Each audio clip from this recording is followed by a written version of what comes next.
Madame Bovary. By Gustave Flaubert. Part 1 Summary.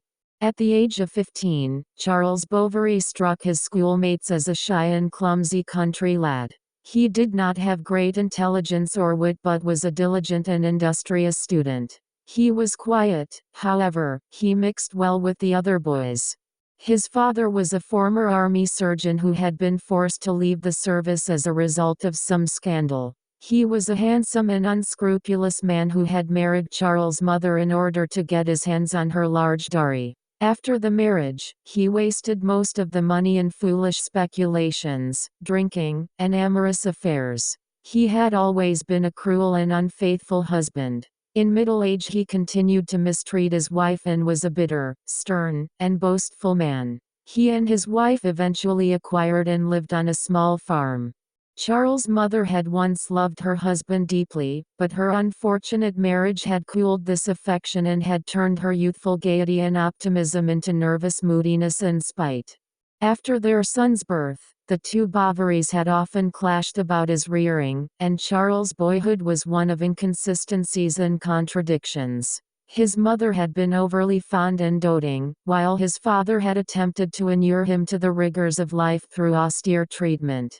Eventually Charles was sent to a secondary school and then studied medicine. Although he worked hard at first, his lack of great intelligence and a natural tendency to laziness caused him to fail his examinations. His mother attributed this to unfairness on the part of the examiners, and the news was kept a secret from his father. The following semester, after much hard work, Charles was able to pass. While at the university he had his first real taste of freedom and engaged in several typical student adventures. After he became a doctor, Charles' mother found him a practice in the village of Tostes, and a wealthy wife in Heloise, an ugly widow who was several years older than he. Charles had hoped that marriage would bring him freedom, but soon found his wife to be as grasping and domineering as his mother had been. Nevertheless, his medical practice prospered. Late one night Charles was awakened with a request to come 18 miles out in the country and set a broken leg. He sent the messenger on ahead and promised to follow in a couple of hours. At 4 in the morning, Charles set out on the journey, trying to search his memory for everything he knew about fractures. When he arrived at the farmhouse, he was admitted by a charming young lady. Upon seeing the patient, he was greatly relieved to find a simple fracture with no complications. Mademoiselle Emma came in and assisted with preparing bandages. Charles was struck by the beauty of her flashing brown eyes which appeared to be almost black. When he had finished, she led him into the dining room where he ate and talked with Mademoiselle Emma about the patient. Upon leaving, he promised to come back in 3 days. But instead, he found himself returning the next day and went twice a week regularly in spite of the long ride. In about 8 weeks, the patient was able to walk about. During the entire episode, Charles never questioned himself as to why he went so often to see the patient, but his wife did. She made inquiries and found out that the patient had a daughter who had been brought up in a convent and was known to give herself airs. After much complaining, nagging, and pleading, Charles' wife finally extracted a promise from him that he would not go there again. As time passed, Charles' mother and wife both began to pick at him incessantly. Suddenly it was learned that the lawyer who had been administering Heloise's estate had absconded with nearly all her money. Furthermore, it was discovered upon investigation that her remaining property was of little value and that the woman had lied about her wealth prior to the wedding. Bovary's parents had a violent argument about this, and Heloise was very upset. About a week later she had a stroke and died.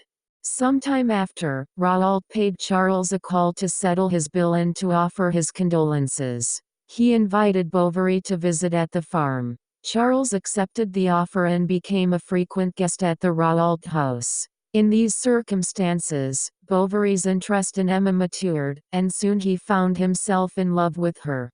Emma's father had never been a very good farmer. He had debts and constantly drank the best cider rather than sending it to the market. Thus, when he realized that Charles was interested in Emma, he resolved to give his consent, especially since Emma had never been very good around the farm. Thus Charles' proposal was accepted. Charles and Emma decided that the wedding would take place as soon as Charles was out of mourning. He visited often and they discussed the details of the wedding. Emma would have preferred a midnight wedding with torches, but her father would not stand for that. Instead, there was a traditional wedding with a party that lasted 16 hours.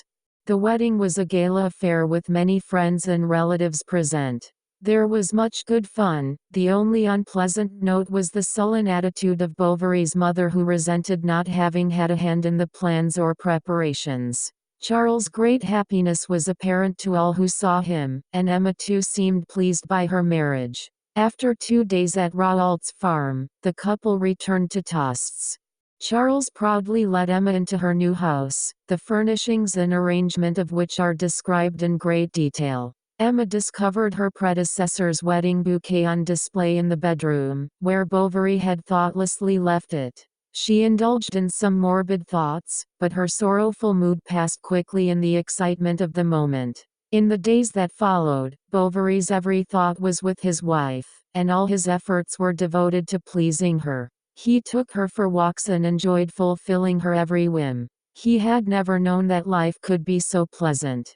But Emma wondered why she had not attained the happiness she expected from marriage, and what happened to such words as bliss, passion, and ecstasy, words that had sounded so wonderful when read in books. Emma recalls her 13th year, when her father took her to the convent to live.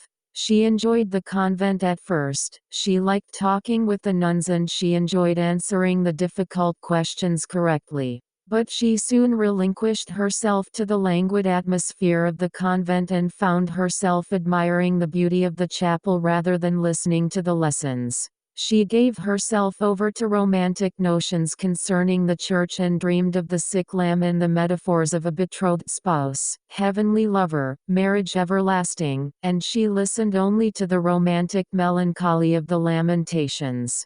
There was an old maid who came to the convent and who would sing romantic ballads to the girls on the sly. Emma then read voraciously from tales of romance involving lonely meetings, secret encounters, gloomy forests, and troubles of the heart. She became enthusiastic over Sir Walter Scott and dreamed of living in some romantic palace where a cavalier with a white plume could come galloping up and rescue her. When her mother died, Emma had a lock of her dead mother's hair mounted and wrote her father that when she died she would like to be buried in the same grave. She gave her time to reading romantic, sentimental poetry, and while enjoying the mysteries of the church, she rebelled against the discipline. When her father took her from the convent, she enjoyed managing the servants for a while, but soon tired of it and longed for the convent. When Charles appeared, she found it difficult to believe that the quietness and dullness of her romance was what she had read about in the novels. Emma wondered if the honeymoon was actually to be the finest part of her life. She wondered why she couldn't be standing in a Swiss chalet with a husband in a dashing outfit of velvet, soft boots, peaked hat, and so forth. As Charles' outward attraction for her increased, she began inwardly to detach herself from him. As she observed Charles, she noted that he simply trudged through every day. His talk was dull, he provoked no emotions in her, he had no desire to do or see anything, and he couldn't even explain a writing term in one of her novels. Ideally, she dreamed of a man who would introduce her to a multitude of activities and passions, who would inspire her to live to the fullest. And when she perceived that Charles was perfectly content simply to be with her, she hated him for his placid immobility and contentment. Charles, on the other hand, found no fault with his wife. She was an excellent manager and played the piano with skill. All her acts gave him pleasure, and in every way he was content with his life and good fortune. Whenever Mrs. Bovary visited, however, he was confounded by the coldness between his wife and mother. Emma resented the older woman's advice or interference, and the mother was jealous of her son's affection for his wife.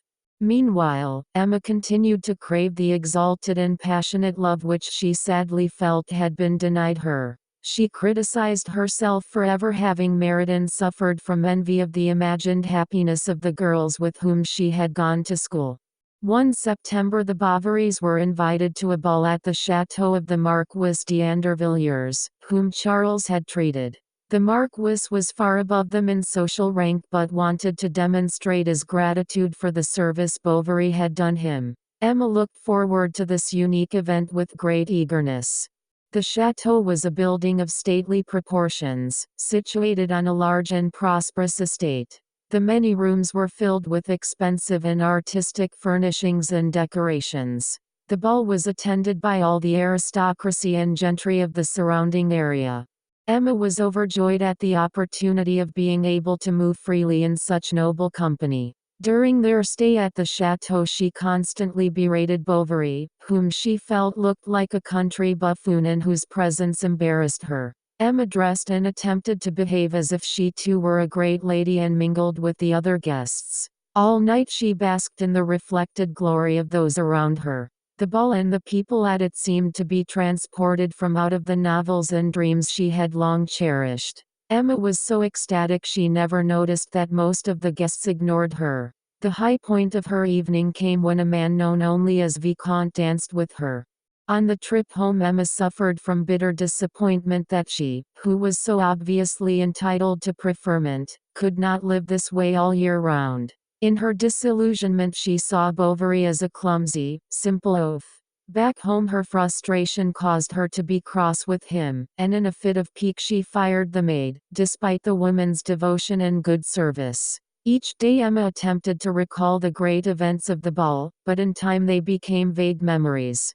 Emma buried herself in her fantasies and dreamed of living in Paris, among the nobility. She visualized life in the capital as a constant round of balls, parties, amours, and other exciting things. She read novels and travel books voraciously and studied maps of the city. Much of her time was spent planning imaginary trips, adventures, secret meetings, and visits to the theater or opera. The reality of life at Tostes became unbearable to her, and she was even more critical of Bovary. At first Emma attempted to add little touches of elegance to her humdrum life, such as fancy lampshades and silver, but this soon became an unsatisfactory solution to her craving, even though it pleased Charles. Emma's despair became more intense when she finally was forced to realize that there would be no further invitations to the chateau, and in her depression she gave up her music, sketching, and other pursuits. She was often sad and lonely, and during the long winter her plight became worse. She seemed to cultivate her unhappiness and self-pity by concentrating on her unattainable aspirations, and by finding so little with which to occupy herself. Most of her time was now spent staring down from her window at the village street. She was sullen and rarely spoke to Charles. As her condition became even worse, Emma's moods began to fluctuate between extreme forms of behavior. Sometimes she was very active, sometimes lethargic and slovenly, sometimes nervous and stingy, sometimes capricious and temperamental, but always she was unpredictable and difficult to get along with. Soon she became physically ill. None of Charles' worried efforts to cure her were successful, and he took her to Rouen, to see the medical professor under whom he had studied.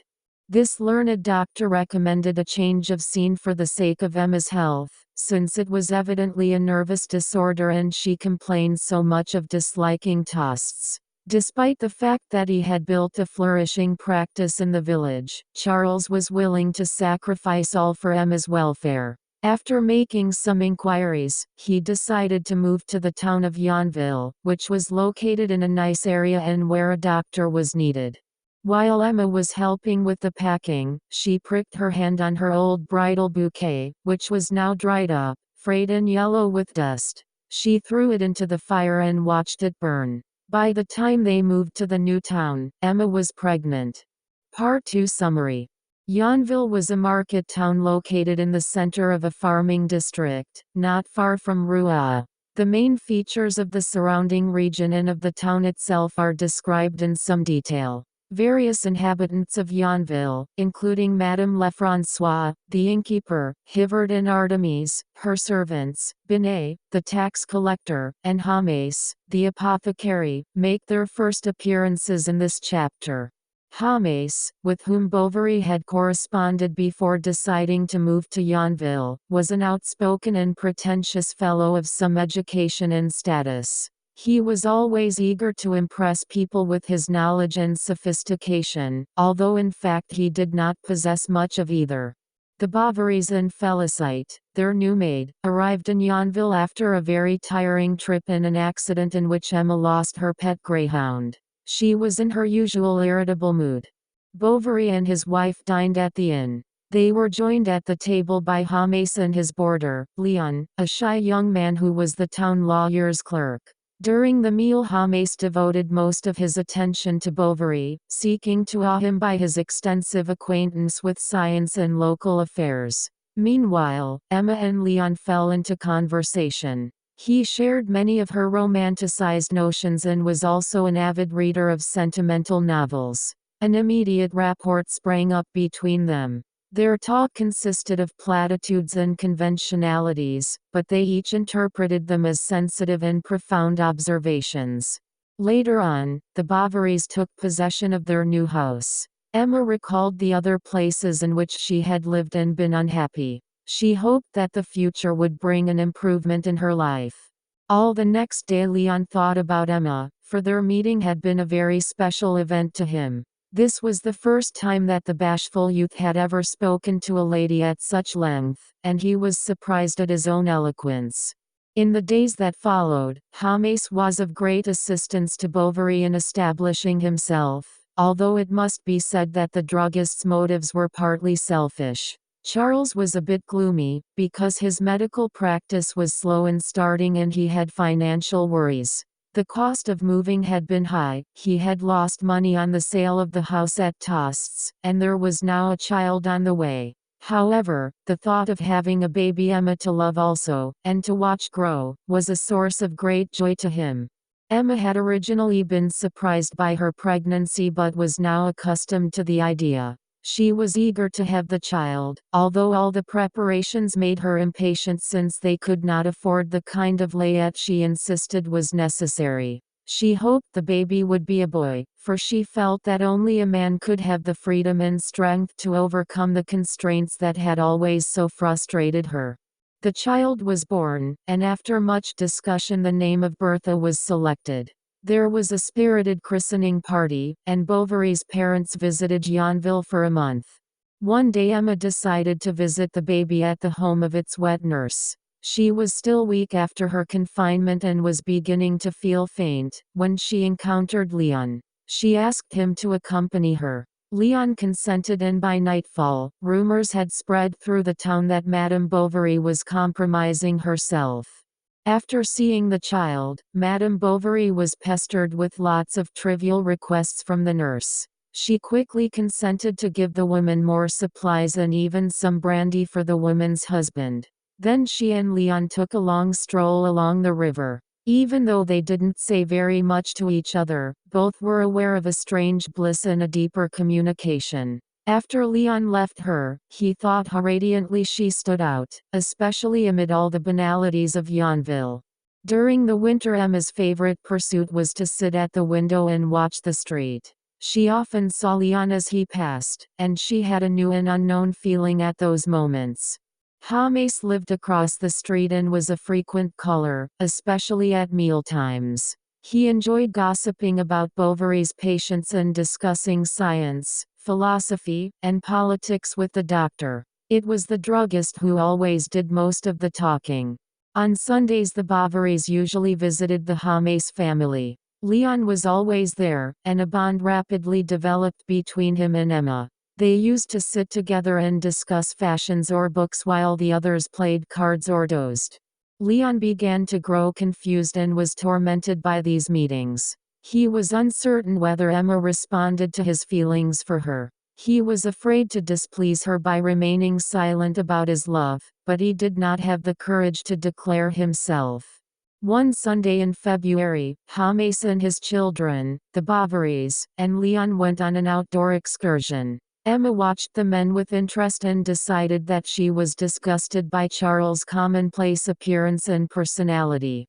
That night she suddenly realized that Leon loved her. This novel idea pleased her, and she began to complain to herself about the cruel fate which had separated the two of them. Later that week Leon paid her a visit, on some weak pretext. They were both shy and their conversation was stilted, for they feared to express their real feelings to each other.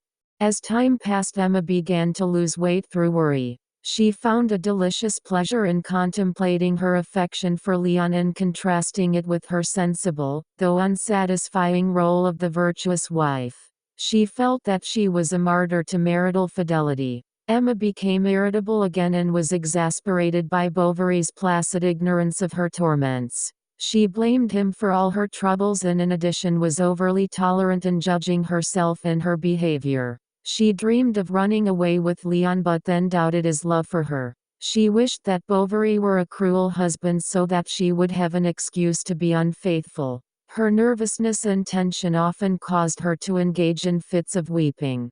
One day while she was dreaming of Leon, Monsieur Leroux, a draper, paid her a visit in order to show her some of his wares, especially scarves and little ornaments. He then slyly let her know that he was also a moneylender in case she ever needed to borrow a little money. As Emma came to the realization of her love for Leon, she tried to compensate for her frustrated love by being the ideal wife, mother and housekeeper. But while she was being the model wife, she was all desire and rage and hatred. One evening the tolling of church bells made Emma recall her childhood and school days. She mused about the solace she had often found then through religious devotions and set out for the church, hoping that there she might resolve her present problems and gain some inner peace. She met the curé, Abbé Bernacin, near the entrance, where he was attempting to control the mischievous children of his catechism class. Emma attempted to explain to the priest her need for spiritual help, but the priest's attention focused more on the young boys who were misbehaving. He was also more interested in telling Emma about his problems within the parish than he was in listening to her. After several attempts on Emma's part to explain her dilemma, she finally sighed in despair. Oh God, the abbé immediately thinks she has some physical ailment and advises her to go home immediately and have a cup of tea. Then it suddenly struck him, there was something you were asking me. What was it, now? I can't recall. Emma responds that it was nothing and then leaves as the abbé goes in to teach catechism to the group of boys. She continued to be very jumpy and tense. That same evening, in a fit of nervous annoyance, she pushed the baby away from her. Bertha fell and cut herself. Emma screamed for help and claimed that the child had been hurt accidentally while playing. After some confused excitement, Bovary and James, who always appeared whenever anything of interest happened, managed to calm her and take care of Bertha. Leon found that his position in Yonville remained perplexing and intolerable. He adored Emma, but saw no future in his love for a married woman. He decided to go to Paris to study law, something he had long spoken of doing. The idea of being alone in the capital frightened him, but he saw no other alternative. After a while, though, he began to imagine with great joy the bohemian adventures he would have there. Leon made his arrangements and the day finally came for his departure. When he bid farewell to Emma, they were both restrained and shy, although their eyes and gestures communicated a wealth of emotional meanings. After he had gone, James and Bovary discussed the dangers and temptations of life in the city. Emma listened silently. After Leon had gone, Emma began a period of secret mourning. She drifted about aimlessly and was often melancholy. She saw Leon in her imagination as the hero of all her dreams and remembered their walks and conversations. She reproached herself for not having responded to his love, and he became the center of all her thoughts. In her misery, she began again the strange and unpredictable behavior that had marked her in Tusts. Her moods constantly changed, and she was often giddy and nervous. One day Rodolphe Boulanger, a handsome and wealthy landowner, brought one of his servants to be treated by Bovary. While there he saw Emma and was immediately attracted by her good looks and ladylike bearing. Boulanger was a suave bachelor, both coarse and shrewd. At once his thoughts turned to Emma's seduction, and he began to lay his plans. At the time of this story, the annual agricultural show for the prefecture of the Seine-Inférieure was held at Yonville. Everyone looked forward to the fair with great enthusiasm. When the long-awaited day finally arrived, Yonville was crowded with visitors from all the surrounding farms and towns. There were exhibits and contests of many kinds, and everything had a carnival aspect. The most important event of the day was the speech and presentation of awards by a representative of the prefect. According to his carefully calculated plan, Rodolphe took advantage of the excitement of the day to renew his acquaintance with Emma. They went walking together and spoke about a variety of things. Rodolphe took every opportunity to drop some hint about his love for Emma. He gradually leads her toward the city hall so that they can be alone.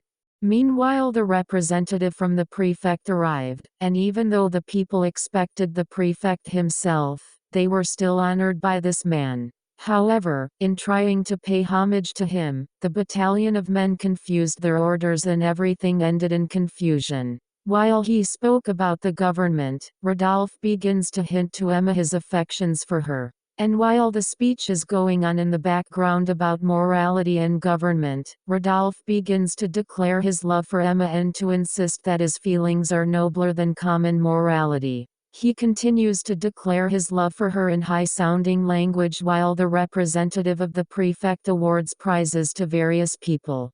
After the awarding of the prizes, Emma separates from Rodolphe and does not see him again until that night at the banquet and later at the fireworks. She was complimented by his attention but had constantly acted as she thought proper for a respectable, married woman. As the fireworks were being set off, Emma watched Rodolphe. She was not even aware that the fireworks had gotten wet and wouldn't go off. Later, however, James wrote a glowing account of the entire day's activities. During the next 6 weeks Rodolphe did not see Emma. This interval was also planned by him, acting on the theory that absence makes the heart grow fonder. He had carefully analyzed her personality and decided to take advantage of all her frustrations and weaknesses. When Rodolphe finally called at the Bovary house, Emma, who had thought about him often and was insulted by his lack of attention, was unresponsive. But Rodolphe was so eloquent in amorous language that she soon forgot her affected annoyance at his absence and was overcome by sentiment. When Charles came in, Rodolphe suggested that perhaps riding would be good for Emma. He offered to lend them a horse, but Emma refused. After Rodolphe had gone, Charles convinced Emma to accept Rodolphe's offer and even wrote to Rodolphe himself requesting the horse. The next day Emma and Rodolphe went for a ride together. He led her to a beautiful and deserted glade in the nearby forest. When they had dismounted, Rodolphe again spoke of his passion for her. Emma was frightened by his intensity but quickly forgot all her good intentions and gave herself entirely to him. When she returned home that night she was radiant with joy. In her new happiness she identified herself with all the daring and romantic heroines of literature whom she had always envied and admired. She unbelievingly repeated to herself over and over again, "I have a lover, a lover." From this day on, the affair between Emma and Rodolphe progressed with great speed. They frequently exchanged love letters and had many secret meetings. Rodolphe was always in Emma's thoughts. She often slipped from her house in the early morning while Bovary was still asleep in order to surprise Rodolphe and have a few extra hours with him. After a while, Rodolphe, who was a practical and realistic man, became concerned about Emma's imprudent behavior. He spoke to her about this, claiming to be worried lest she compromise herself, and soon she too became nervous. She began to be troubled by feelings of guilt. The pair took precautions to keep their correspondence hidden and worked out an arrangement so that Rodolphe could meet Emma at night in her garden or even in her house. Once Bovary had fallen into his usual deep sleep. Rodolphe began to visit her several times each week. He was sometimes troubled by her wildly romantic fancies and feared that she would do something irrational or impractical, in accord with her silly ideas. He thought of ending their relationship but procrastinated because of the great physical appeal she had for him. So far as Emma's love for him was concerned, Rodolphe cynically doubted her sincerity and had no compunctions about using or abandoning her. Emma, on the other hand, considered him the one great love for whom she had always yearned and surrendered herself to him with complete devotion. As time passed, Emma became unhappy about both her marriage and adultery. She was often negligent of her duties and then, in a moment of guilty realization, would engage in a brief spurt of activity or maternal affection. Her guilt kept bothering her, and for a short period she even decided to repent and reform. She derived a strange pleasure from her masochistic decision to assuage her guilt through self-sacrifice, for her affection for Rodolphe had not lessened. In order to end the affair, she was cold to him and she planned to force herself to love and assist Bovary.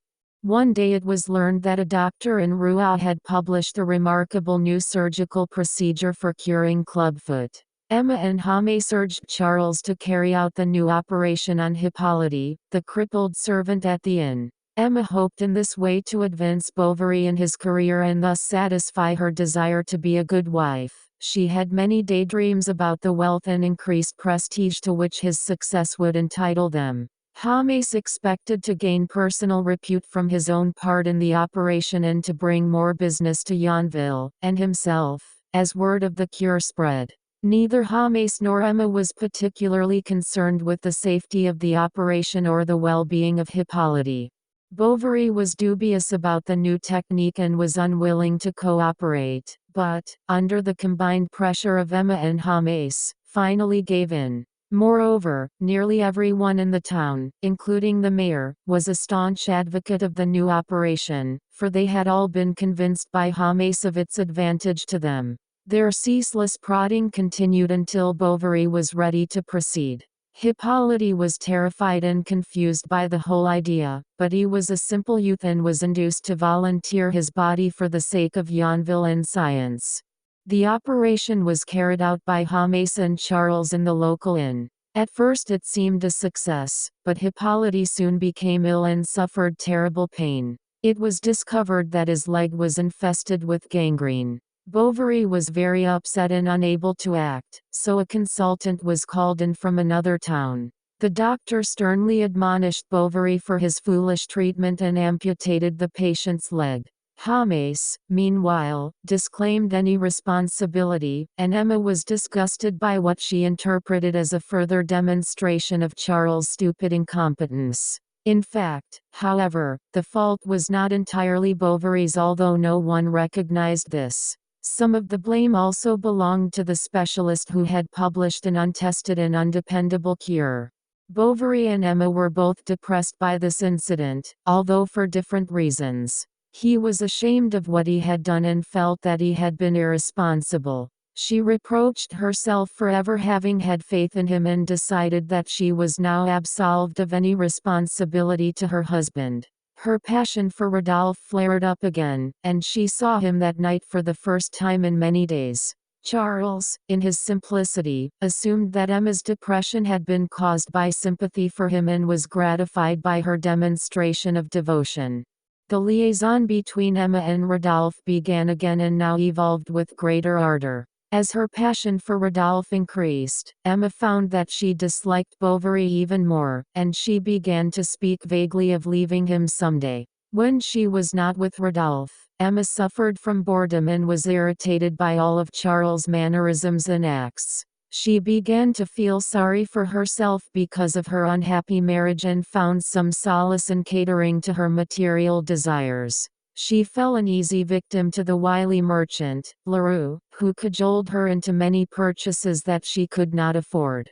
Rodolphe, meanwhile, was growing tired of Emma. The novelty of her love was wearing off, and her ridiculous whims annoyed him. Bovary's mother paid the family a visit. She and Emma had their usual fight, though Emma was finally induced by Charles to apologize. She was mortified by this, and when she saw Rodolphe that night, Emma asked him to take her away from all her misery. He reminded her of the baby, and, as an afterthought, Emma decided to take the child with her.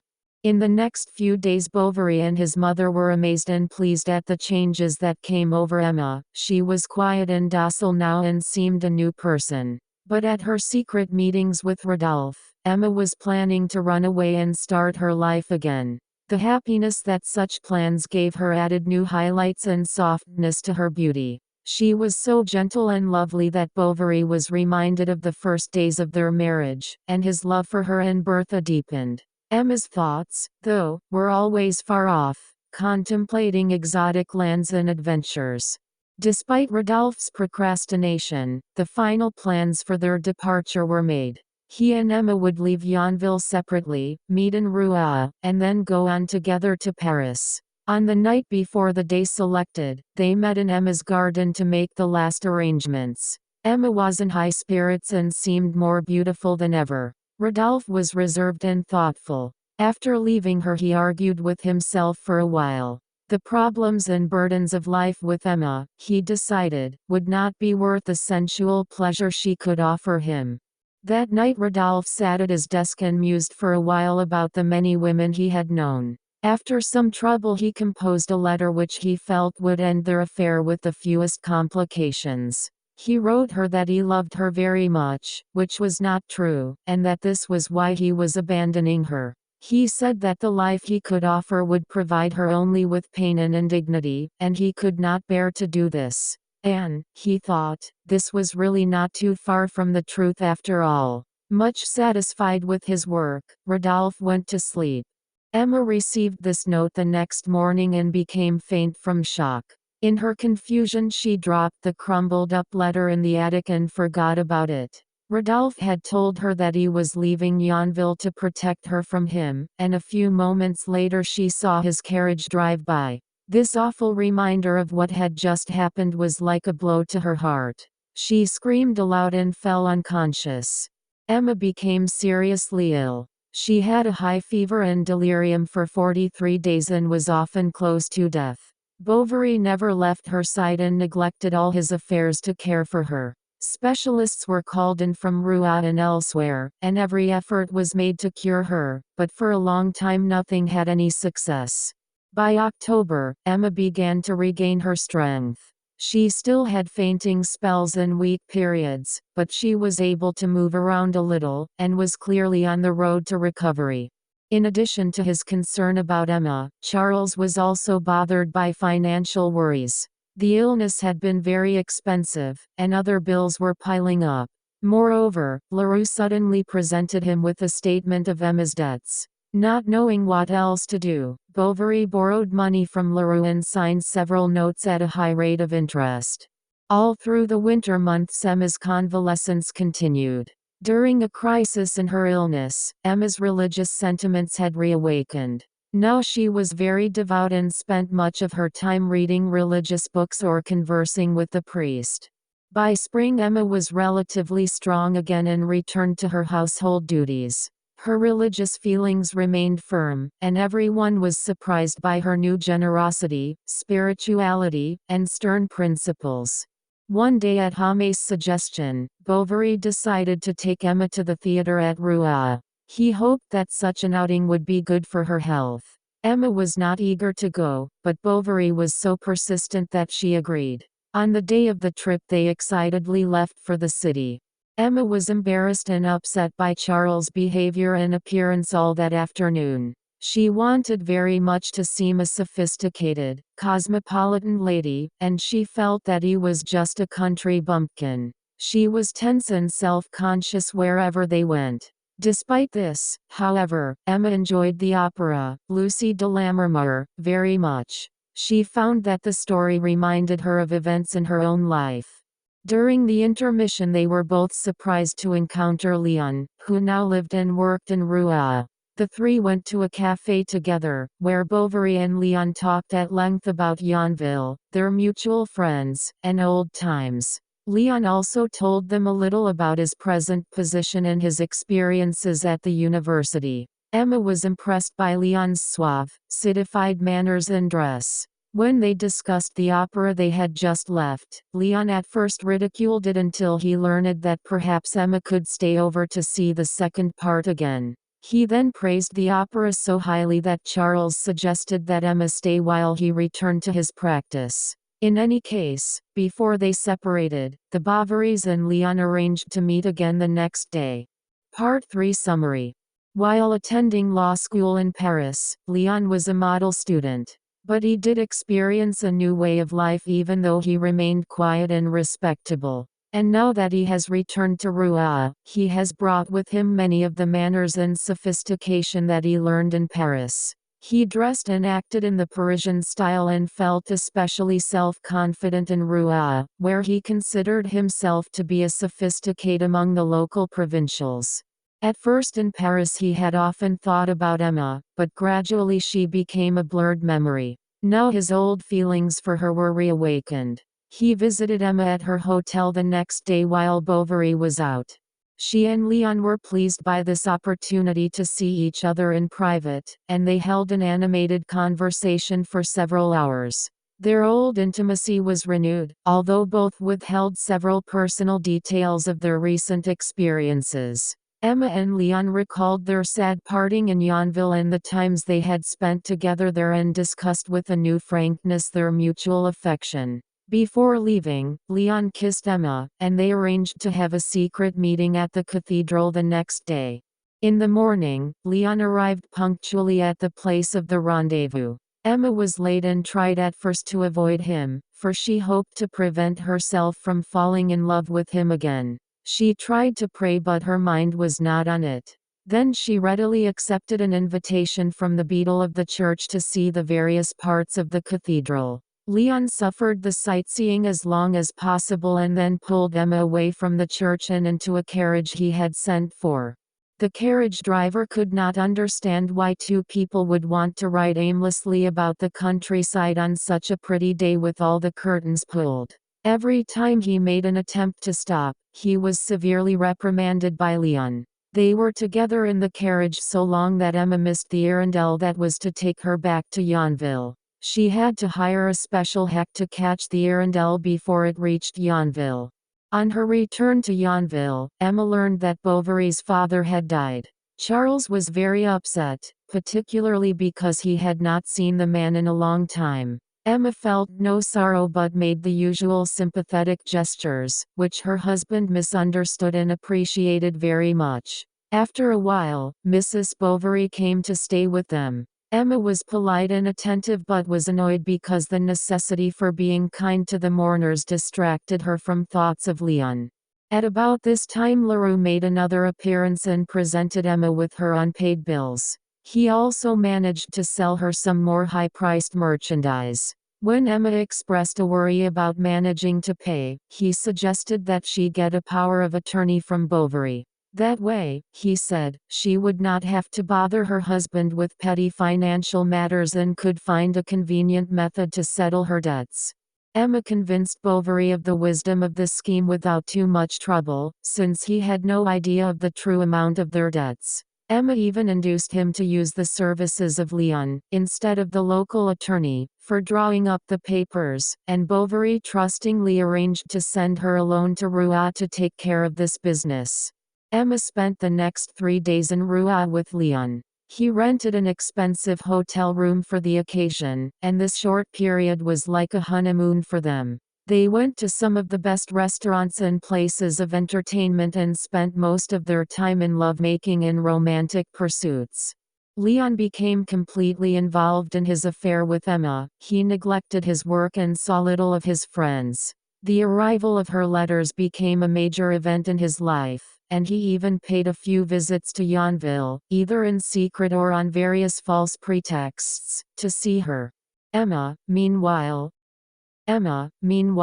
was getting even more deeply enmeshed in financial obligations to Leroux. In order to see Leon more often, she began to show a renewed interest in the piano, and soon got Bovary to arrange for her to take a weekly lesson with a teacher in Rouen.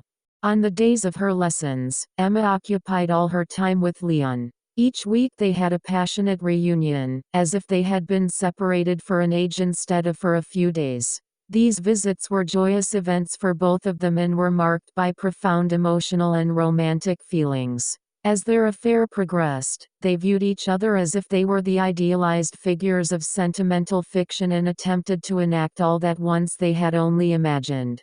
Emma's departure was always a sorrowful moment, and the happiness she gained from seeing Leon disappeared as soon as the coach left Rouen. At home Emma was irritable and tense. She lived only for her next meeting with Leon and spent the week reading romantic books and reliving her memories, in order to keep her ardor at a high pitch. Once she was nearly caught in her lie when Bovary ran into her supposed piano teacher and the woman did not recognize Emma's name. However, she was able to show Charles falsified receipts for the lessons and soon convinced him that nothing was wrong. Another time Leroux saw her and Leon together in Rouen. She was afraid that he would tell Bovary, but instead the crafty merchant used her fright to force her into signing additional notes and selling some of Bovary's father's estate at a loss. Meanwhile, Emma was regularly being presented with other unpaid and overdue bills. She was confused by all this and unable to settle matters, so she attempted to ignore her creditors. She borrowed more and more from Leroux, for as she became more worried and frightened, she also became more extravagant. She seemed to have no concept of the obligations incurred from borrowing money and hoped to forget her troubles through the possession of all sorts of wasteful luxuries. As a result, she went heavily into debt. Despite her torrid affair with Leon, Emma was rapidly becoming unhappy again. Nothing meant anything to her anymore except her Thursday in Rouen. She indulged in complicated sentimental excesses and wild flights of fantasy. In the desperate hope of finding happiness, she became voluptuous and greedy and tried to experience every kind of sensual pleasure. Nothing satisfied her, and her frustration increased. Her behavior perplexed Leon, particularly when she tried to force him to dress or act in certain ways or to quit his job in order to ensure his permanent devotion to her. In the earliest stages of this affair, Emma had found contentment, and her mellow mood was reflected at home, where she had been a considerate and dutiful wife. Now she was impossible to get along with again. Once she stayed overnight in Rouen with Leon and did not bother to inform Charles of her whereabouts. He was very worried and set out to find her. Later on, she managed to convince the poor man that he was at fault for worrying and inquiring about her, and that there was nothing wrong with her strange behavior. During Leon's visits to Yonville he had dined at the house of James, his old landlord. In return for this hospitality he felt obligated to invite James to Rouen. James eventually accepted the invitation and decided by coincidence, to come on the same day that Emma usually went to the city. Once in Rouen, James sought out Leon and insisted that the young man accompany him to a restaurant and other places. Leon was not too assertive, and James easily quieted all his objections. Meanwhile, Emma waited impatiently in the hotel room. Leon managed to slip away from James for a little while to see her, but there was a nasty scene. She refused to listen to his excuses and accused him of such ridiculous things as preferring James to her. She returned to Yonville in a state of anger and began mentally to seek out all Leon's weaknesses.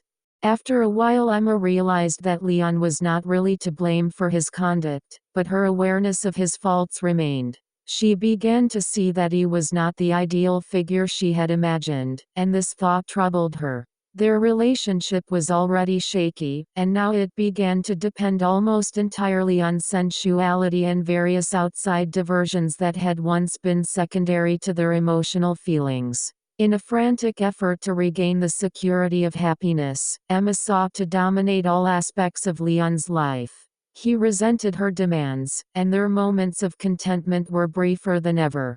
One day a debt collector called on Emma to get payment on one of her notes to Leroux. Emma did not fully understand the meaning of his visit and made some feeble promises. The next afternoon she was served with a legal notice from the sheriff of the district. Emma was terrified and went to Leroux. He was curt with her. After a while he relented, and though he claimed he could not afford the risk, he finally lent her more money on stiff terms and again tricked her into buying some expensive merchandise.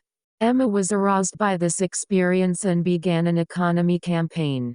She cut down on household expenses, urged Bovary to get money from his mother, purchased little items en route for resale to the ladies of Yonville, and secretly collected the money that was owed Bovary by his patients. She told her husband nothing about the real state of their finances.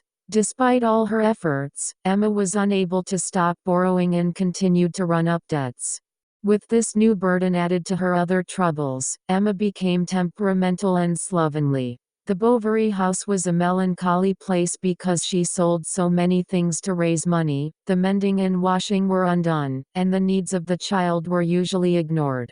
Emma had few friends anymore and spent most of her time locked in her room. Bovary was worried and tried to comfort her, but she refused to speak to him and was unresponsive to all his clumsy advances. Emma continued seeing Leon en route and insisted on spending those days extravagantly. Leon often could not afford to entertain her in the style which she demanded, so she provided him with money, even when it meant pawning some of her possessions. Leon's family and friends had been urging him to end the affair, since they were concerned about its adverse effect upon his career and reputation. Now that Emma was becoming so moody and difficult, he started to agree with them and began to view her as a burden. Their relationship went on, but both of them often felt a secret disgust for each other, and even their lovemaking was now usually a source of boredom. In addition, Emma degraded herself by frequenting disreputable places and keeping low company, although she was ashamed afterwards. Her tastes and fancies became decadent and corrupt. At last Emma was served with a court order, enjoining her to pay the sum of 8,000 francs or suffer confiscation of her household property. She ran to Leroux and made wild promises, but he callously refused to help her any longer and sent her away. In the morning the sheriff's officers arrived and made a complete inventory of the household furnishings and goods, but Emma managed to maintain a stoic attitude all the time they were there. They left a guard on the premises, but she kept him hidden in the attic where Bovary would not see him. That evening Bovary seemed worried, and Emma fearfully imagined that he knew, but he said nothing. She was particularly resentful that she bore all the responsibility in this matter and that Bovary was innocent. As the night passed, she occupied herself in making plans to raise the money.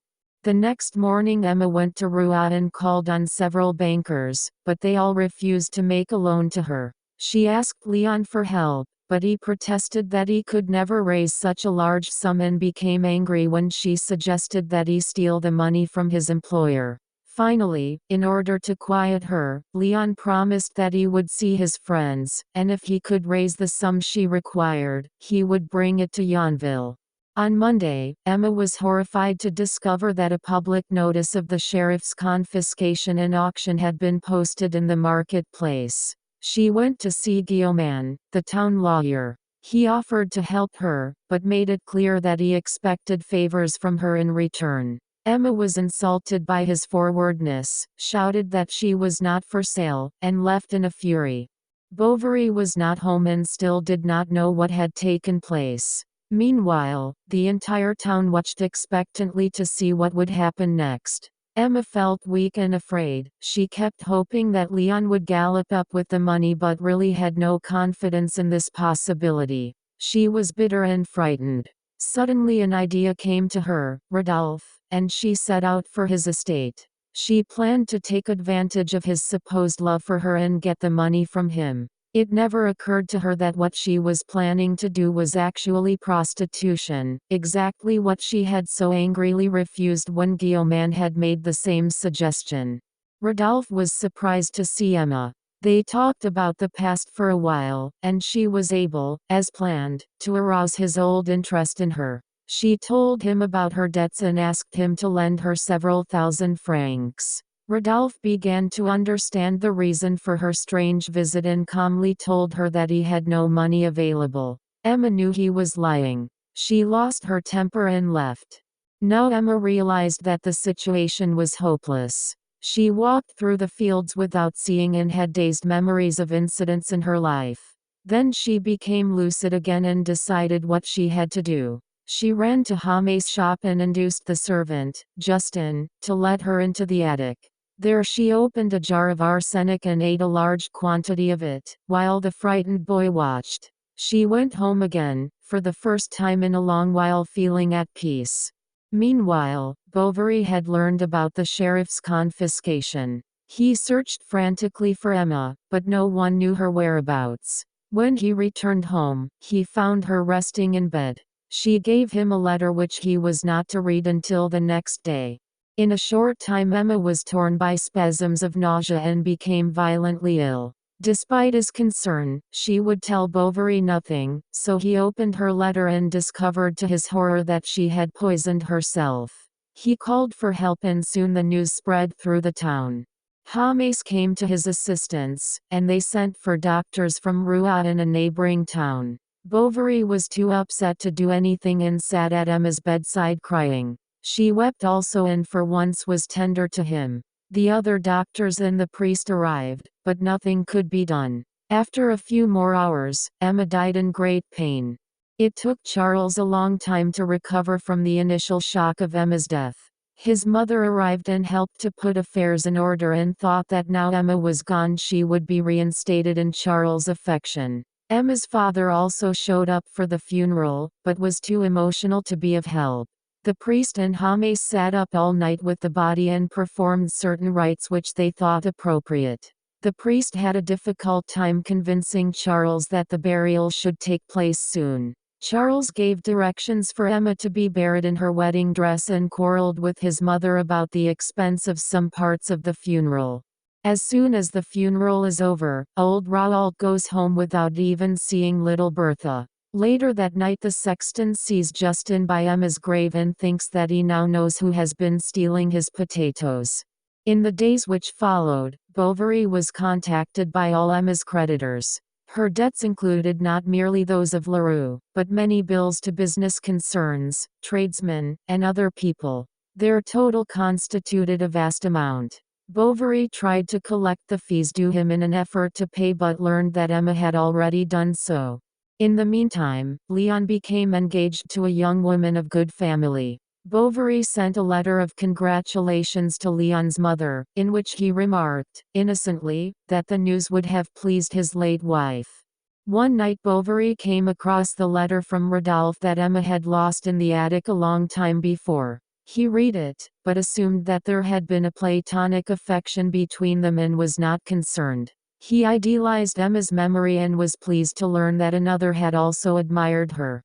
In an attempt to pay his debts, Bovary had to sell nearly all the furniture, but even this amount was not sufficient. For sentimental reasons, though, he refrained from taking anything from her bedroom and kept it just the way it was before her death. Mrs. Bovary had come to live with him, but they had a quarrel over the possession of one of Emma's shawls and she left his house.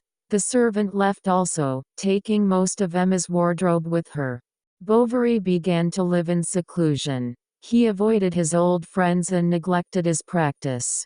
James, who had once been so close, and who was now a power in the community, shunned him, claiming that there was too big a gap in their social positions. Bovary often sat in Emma's room, examining her possessions and recalling their life together. One day he opened her desk and discovered the letters from Rodolphe and Leon. He read them with an air of disbelief and was very distressed when he realized their meaning and was forced to acknowledge that Emma had been unfaithful. After this he was always gloomy and seemed a broken man. He rarely left his house and kept away from people. Once he had to go to Rouen to sell his horse in order to raise more money. He met Rodolphe there and the two men had a drink together in a cafe. Rodolphe felt guilty and tried to make small talk. Finally Bovary told him that he knew the truth, but that he no longer held any grudge against him. The fault, Bovary said, was with destiny.